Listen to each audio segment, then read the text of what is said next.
नमस्कार, छोटी सी कोशिश से माया बात कर रही हूँ। कैसे आप सभी? मैं बिल्कुल ठीक, बहुत ही बढ़िया हूँ और मैं आशा करती हूँ कि आप सभी भी खुश होंगे, स्वस्थ होंगे। गाइस, मैं एक चीज़ आपको ज़रूर बोलूँगी, मैं बोलना चाहूँगी कि लाइफ में कोई भी सिचुएशन हो ना, एक प्यारी सी स्माइल उसको दे दोगे ना, तो कोई भी तकलीफ़ हो, कोई भी दिक्कत हो ना, वो आपके सामने घुटने टेक देगी। ये मैं मानती हूँ। मैं भगवान से हमेशा प्रेयर करूँगी कि ये मेरी जो स्माइल है ये बनी रहे, मैं बरकरार रखती हूँ हर सिचुएशन में। और मैं चाहूँगी कि आपके चेहरे की भी स्माइल हमेशा ऐसे ही बनी रहे। यार, आज ना बहुत इंपॉर्टेंट टॉपिक मैं बता रही हूँ, मे भी हो सकता है, देखो यार, मैं स्टार्टिंग में कह रही हूँ ना कि सबकी अपनी अपनी सोच है। मैं किसी को हर्ट करना नहीं चाहती, मैं किसी को गुस्सा दिलाना नहीं चाहती हूँ। मेरा जो एक्सपीरियंस है, मेरा जो संस्कार है, वो मैं आप सबके सामने रखती हूँ, रखना चाहती हूँ। मैं किसी पे फोर्स नहीं कर रही हूँ, कोई भी अपनी अपनी बात को रख सकता है। मैं अपनी बात को ज़रूर रखूँगी। कल मैं हॉस्पिटल में काम करती हूँ, तो मेरा जस्ट कुछ डॉक्टर्स के साथ बैठती हूँ, बातें करती हूँ। मैंने आपको बताया कि मुझे बातें करना बहुत पसंद है।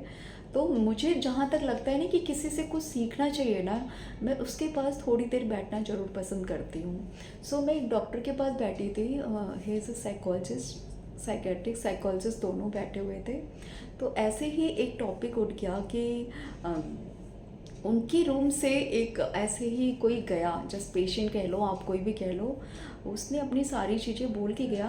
तो इसका मतलब ये नहीं कि वो उसके पीछे से बुराई कर रहे थे। इसका मतलब ये होता है ना कि जस्ट वो गया, कुछ चीज़ें मैंने भी सुनी। तो उसने बोला कि डॉक्टर से बात हुई, तो आजकल की टेंडेंसी क्या है ना कि लोग अकेले रहने में ना बहुत फ़क्र फील करते हैं।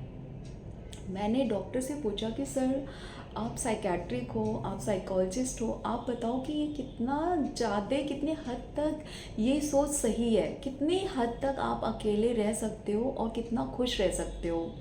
देखिए, मैंने अपना भी व्यू दिया।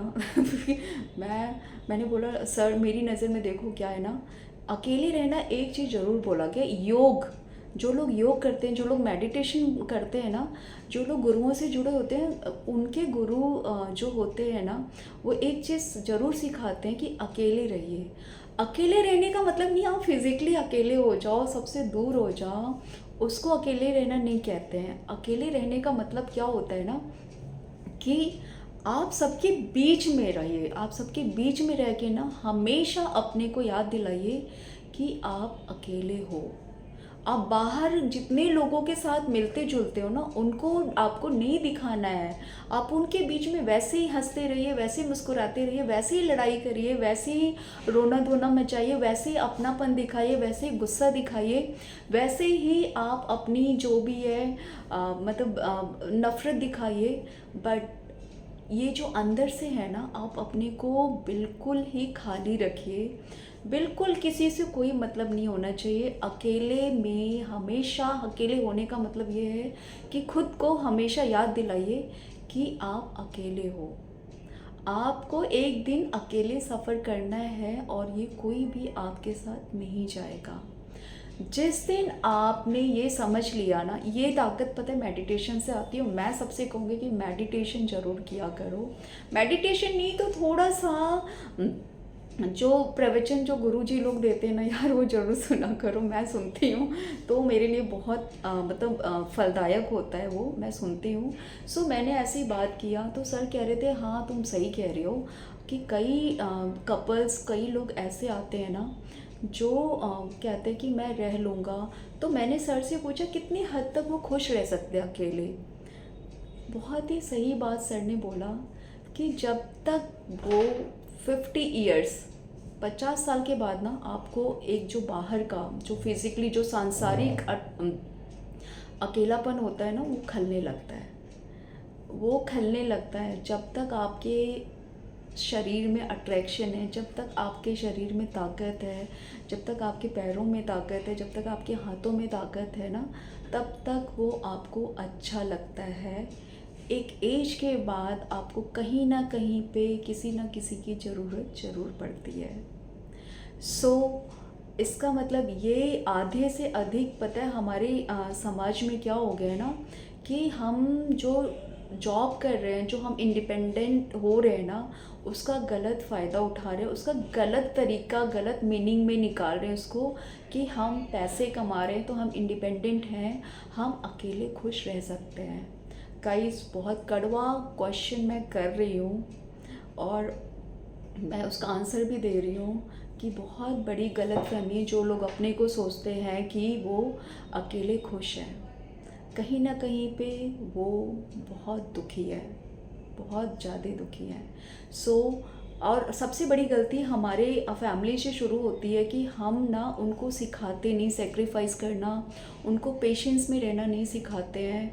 हम सिर्फ़ उनको सिखाते हैं कि आप जॉब कर रहे हो तो आप अपनी सारी खुशियाँ खरीद सकते हो। आप समय को खरीद सकते हो, आप इंसान को खरीद सकते हो, आप उनके फीलिंग्स को खरीद सकते हो, बट ये बहुत गलत है, ये बिल्कुल सही नहीं है। आज इसी की वजह से ज़्यादातर लोग ना चाह करके भी अकेले हैं। कहीं पे लेडी अकेली, कहीं पे औरत अकेली, कहीं पे आदमी अकेला है, कहीं पे बच्चा अकेला है, कहीं पे माँ बाप अकेले हैं, सिर्फ इसलिए क्योंकि हम कमा रहे हैं, हम इंडिपेंडेंट हैं, हम अकेले खुश रह सकते हैं। सबसे बड़ी खुशी आपको पता है, मुझे नहीं मालूम, मेरा एक मैं मानती हूँ, मैं बड़े फ़क्र से कहती हूँ, सबसे बड़ी खुशी तब होती है, सबसे बड़े इंडिपेंडेंट आप तब होते हो ना, जब आप सामने वाले को खुशी दे सकते हो। सामने वाले को जिस दिन आप खुश करना शुरू कर दोगे ना, सामने वाले के चेहरे पे स्माइल देना, सामने वाले की तकलीफ़ को समझना शुरू कर दोगे ना, उस दिन आपसे अमीर, आपसे ज़्यादा खुश इंसान इस दुनिया में कोई नहीं होगा। अगर आपको लगता है ये गलत है, तो ऐसे ही सही, झूठ ही सही, आप एक बार ट्राई करके ज़रूर देखिए। सो गाइस, मैंने सर को बोला, सर ने भी बोला, बिल्कुल सही बोल रहे हो, कि सबसे ज़्यादा आज अकेले होने का मेन रीज़न ये है कि हम कमा रहे हैं, हम अकेले खुश रहेंगे। सबसे बड़ा झूठ है, सबसे बड़ा दुख है ये। सो अगर मुझे माफ़ कीजिएगा अगर आप सबको मेरी ये बात कड़वी लगी, तो मैंने सर को बोला था कि सर मैं अपनी वीडियो में ज़रूर ये बात रखूँगी। सर ने बोला देख ले कहीं तुझे सब पीटना ना शुरू कर दे, बट मैंने बोला सर इट्स ओके, मैं बट बोलूँगी। सो मैं आपके सामने रख रही हूँ कि ये बहुत बड़ी वाली गलती है कि अकेले रहना। अकेले रहने का मतलब पता है जो सिखाया गया है ना, कि वो अकेले रहने का मतलब है कि आप सबके बीच में रह के ना अपने को अकेले से अंदर फील करो।